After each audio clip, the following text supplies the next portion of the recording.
Halo teman-teman, udah tidak terasa ini sudah ke episode 7.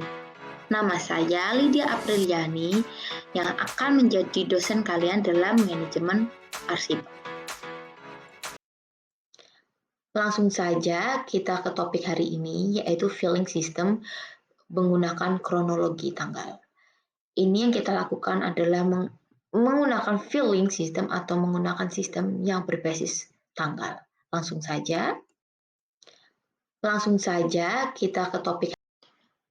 Di sini ada 3 pengertian mengenai filing system. Pertama adalah pengertian umum, yaitu sistem penyimpanan dan penemuan kembali arsip berdasarkan tanggal, bulan, tahun arsip tersebut dibuat. Menurut Deliangji, mengurutkan urut-urutan tanggal yang tertera pada setiap wakaf, sedangkan Anhar adalah suatu sistem kearsipan dengan menyimpan surat atau dokumen berdasarkan hari, bulan, atau tahun. Tanggal yang dijadikan kode surat tanggal pembuatan surat atau tanggal pembuatan surat atau tanggal penerimaan surat.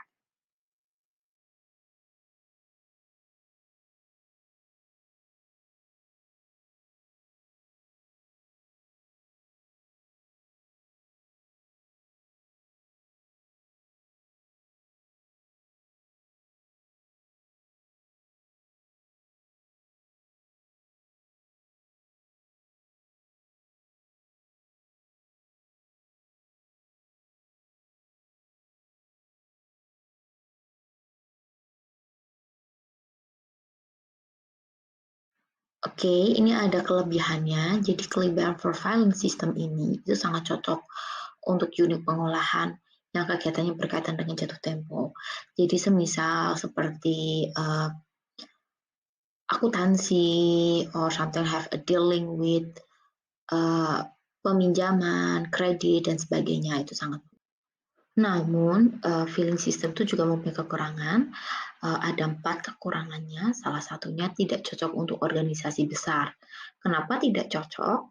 Karena itu kan banyak tanggal menggunakan kronologi. Dan kalau organisasi besar itu banyak sekali aktivitasnya dalam satu hari. Dan itu akan membuat a little bit kind of difficult. Yang kedua, sulit untuk menemukan kembali arsip apabila peminjam atau menyebutkan masalah perihal arsip. Karena kita menggunakan tanggal dan itu tuh akan lebih susah buat kita kalau ada seorang peminjam yang menanyakannya tentang permasalahan atau perihal arsipnya. Ketiga, orang sering lupa dengan tanggal surat, terutama tanggal penyimpanannya. Ini sering terjadi atas ketidakmampuan kita untuk mengingat tanggal. Dan terakhir, surat masuk dan surat keluar akan terpisah penyimpanannya. Karena ini menggunakan filing system, jadi surat masuk dan keluar harus dipisahkan. Oke, next, lanjut adalah penggabungan filing system kronologi dengan abjad. Ini jadi kita sering menggunakan antara pertama kronologi tanggal dan kita gunakan juga abjad. Arsip mula-mula disusun berdasarkan tahun dan bulan. Lalu setelah tersebut sudah disusun dengan baik, nanti kita akan disusunnya berdasarkan nama-nama pada korespondensi. Hal ini untuk mempermudahkan kita dalam pencarian. Jadi kita lihat pertama tanggalnya dulu, kita urutkan. Baru setelah tanggal urut, kita bisa mengurutkan melalui abjad dari A hingga Z. Oke, sekarang kita akan lanjut untuk perusahaan yang cocok menggunakan filing system. Previously tadi sudah saya jelaskan, but in here we will more talking about it. So first istilah perusahaan yang cocok itu yang menggunakan adalah organisasi kecil atau organisasi sedang atau menengah. Sistem ini sangat cocok digunakan apabila menyangkut masalah keuangan. Karena pada umumnya pencatatan keuangan dilakukan berdasarkan transaksi yang terjadi setiap hari, bulan, hingga tahun. Sehingga bukti-bukti tersusun secara berurutan dan berdasarkan tanggal.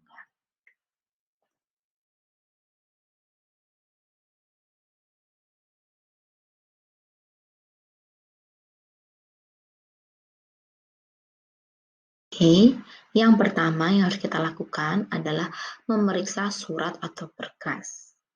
Memeriksa kelengkapan dan menentukan identitas surat tersebut. Contohnya, Agus akan menyimpan arsip dari PT Surya Kencana tertanggal 14 Februari 2012. Maka identitas suratnya adalah 14 Februari 2012. Langkah kedua adalah mengindeks. Adalah membagi tanggal menjadi tanggal utama, subtanggal, dan sub-subtanggal. Contohnya surat tanggal 14 Februari 2012, tanggal utama adalah 2012, subtanggal Februari, sub-subtanggal 14. Oke, langkah selanjutnya, nomor 3 adalah mengkode. Jadi kita memberi kode pada surat dengan kode tanggal. Contoh surat tanggal 14 Februari 2012, maka kodenya adalah 14 garis miring 2 garis miring 2012 atau 14 strip 2 strip 2012. Keempat adalah menyortir. Menyortir adalah memisahkan surat berdasarkan kode yang telah ditetapkan. Dan yang terakhir yaitu menyimpan. Untuk menyimpan, menempatkan arsip sesuai dengan kode dan klasifikasi surat. Oke, ini ada contoh soal. Jadi di dalam contoh soal ini ada nomor, surat, unit 1, unit 2, unit 3. Kita bisa melihat ya di situ ada sebuah filing atau misalkan tempat penyimpanan. Pertama kita menggunakan urutan berdasarkan tahun, ada 2019, 2010, 2011, 2012. Kita buka laci yang tahun 2012. Saat dibuka, di situ pasti ada susunan guide, ada filing dan folder pada laci filing kabinet yang digunakan untuk beberapa tahun. Jadi nanti kita ngambil dulu. Contohnya kita ngambil untuk Februari, kita ngambil yang Februari. Setelah kita ngambil yang Februari, nah di situ kita akan lihat sesuai dengan urutan abjad. Nah lalu kita masukkan. Dan itu juga ada tanggalannya juga. Jadi setelah Februari, lalu kita masukkan tanggalannya, habis itu urutan abjad. Oke, kita lanjut lagi ke soal berikutnya.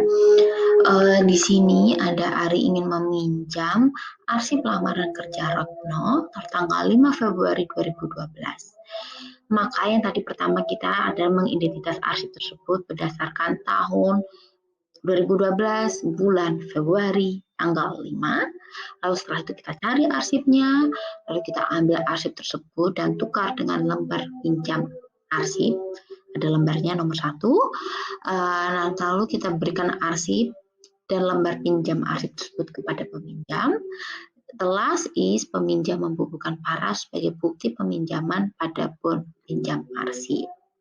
Oke, ini lanjutannya. Jadi setelah kita buka laci tersebut di Februari, ada bulan Februari, lalu kita mencari tanggal 5 Februari. Setelah itu kita urutkan berdasarkan abjad dari A sampai Z. Mungkin dari perihalnya atau apa kita bisa lihat dari situ. In conclusion, filing sistem kronologi atau sistem waktu adalah sistem penyimpanan dan penemuan kembali arsip berdasarkan tanggal, bulan, dan tahun arsip tersebut dibuat. Contoh penyimpanan kronologis yang masih banyak dilakukan di Indonesia adalah penyimpanan kwitansi dan cek atau hal-hal yang berhubungan dengan keuangan. Thank you for watching. Don't forget to subscribe MOOC UNER di YouTube dan jangan lupa untuk mengerjakan tugas-tugasnya di Hebat e-Learning UNER. Sampai jumpa di